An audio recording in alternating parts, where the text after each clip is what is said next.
How to change wallpaper in laptop. Hey everybody, welcome back to our channel.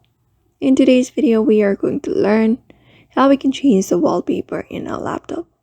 So without any delay, let's just dive right into the video and see how to do that. So if you really want to change your wallpaper in laptop, these are the steps you can follow up. Head over to your desktop and you can just right click on it and you'll be finding this menu. Go ahead and locate the last option, which is personalize, and the settings will open up.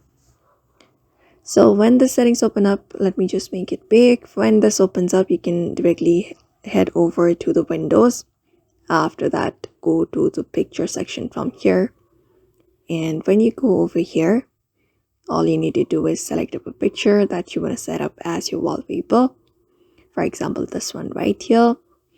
Or you can also browse up the picture according to your choice and also add a picture which is already on your device. For now, I'm just using this feature and you can just go ahead and apply it. After that, when you head back, you'll be finding your wallpaper being changed. So that is it. It is very easy to change your wallpaper in laptop. So I hope this video was helpful to you and thank you for watching this video.